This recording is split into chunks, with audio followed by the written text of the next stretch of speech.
Saudara dan saudari terkasih, Injil kita hari ini diambil dari Injil Matius bab 10 ayat 7 sampai ayat 15. Pergilah dan beritakanlah, kerajaan surga sudah dekat. Sembuhkanlah orang sakit, bangkitkanlah orang mati, tahirkanlah orang kusta, usirlah setan-setan. Kamu telah memperolehnya dengan cuma-cuma, karena itu berikanlah pula dengan cuma-cuma.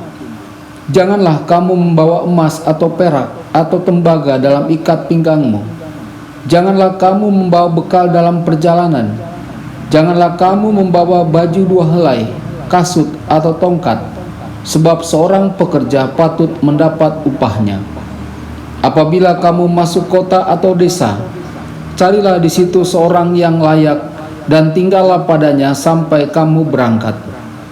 Apabila kamu masuk rumah orang, berilah salam kepada mereka. Jika mereka layak menerimanya, salammu itu turun ke atasnya. Jika tidak, salammu itu kembali kepadamu. Dan apabila seorang tidak menerima kamu dan tidak mendengar perkataanmu, keluarlah dan tinggalkanlah rumah atau kota itu dan kebaskanlah debunya dari kakimu. Aku berkata kepadamu, sesungguhnya pada hari penghakiman tanah Sodom dan Gomora akan lebih ringan tanggungannya daripada kota itu. Berbahagialah orang yang mendengarkan sabda Tuhan dan tekun melaksanakannya. Sabdamu adalah jalan, kebenaran dan hidup kami.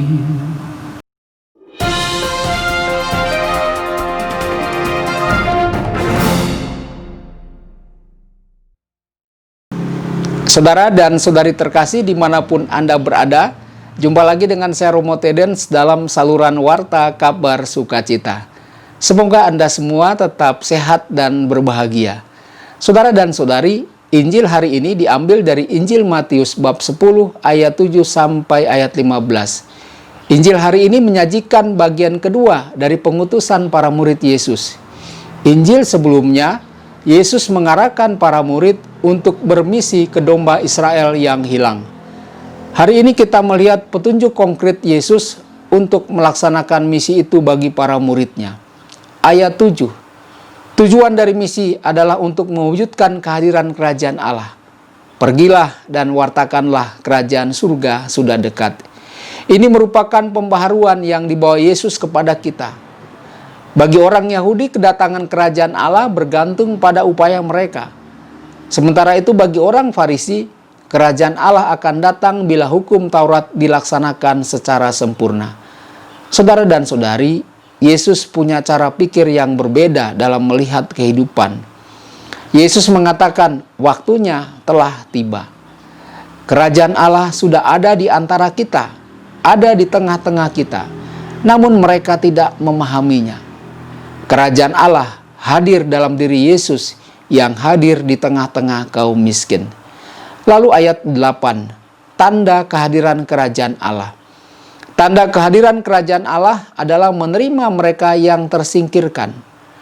Bagaimana seharusnya kerajaan Allah diwartakan? Apakah hanya melalui perkataan atau gagasan? Saudara dan saudari, tentu saja tidak melalui perkataan atau gagasan. Tanda kehadiran kerajaan Allah adalah orang sakit disembuhkan, orang mati dibangkitkan, orang kusta disembuhkan, setan-setan diusir. Yesus juga tadi mengatakan kepada para muridnya, lakukan itu semua dengan sukacita dan tanpa mengharapkan imbalan. Kamu telah menerimanya dengan cuma-cuma, maka berikanlah juga dengan cuma-cuma tanpa meminta biaya. Hal ini berarti para murid harus menerima dan melayani mereka yang tersingkirkan. Bela rasa terhadap mereka yang tersingkirkan merupakan wujud nyata kehadiran kerajaan Allah. Ayat 9 sampai 10. Jangan membawa apa-apa untuk perjalanan. Para murid Yesus hendaknya tidak membawa apapun. Sediakanlah dirimu untuk pelayanan tanpa dibekali emas atau perak atau apapun. Ini berarti bahwa mereka harus percaya pada keramahan umat atau orang yang mereka jumpai. Saudara dan saudari, para murid hanya membawa damai. Ini menunjukkan kepercayaan mereka akan kasih karunia Allah yang hadir dalam diri umat atau orang yang mereka jumpai, bahwa mereka akan menyediakan segala yang dibutuhkan oleh para murid. Sudah pasti mereka akan disambut. Mereka dapat merasakan dan mengalami situasi hidup umat. Para murid mesti percaya akan adanya rasa solidaritas di antara manusia. Lalu ayat 11-13, para murid berbagi kedamaian di masyarakat. Para murid dipanggil untuk mewujudkan persaudaraan dan semangat berbela rasa di antara manusia. Ayat 14-15, adanya ancaman. Bagaimana ancaman ini dipahami? Saudara dan saudari, Yesus telah membawa kita pada cara hidup baru. Yesus telah datang untuk menyelamatkan manusia dari masa lalunya. Namun ada yang menolak pesan yang disampaikan Yesus dan juga nanti para muridnya. Yesus mau memperbarui hidup mereka.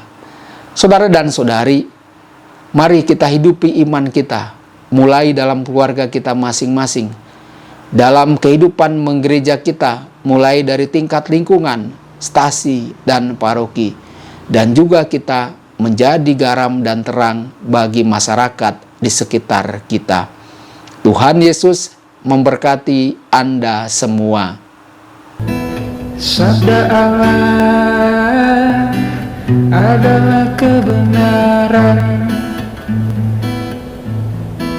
Sabda Allah adalah kehidupan. Mari kita mencintainya, mari kita menghayatinya. Ya Tuhan yang ku muliakan, sabdamu angkat resahku.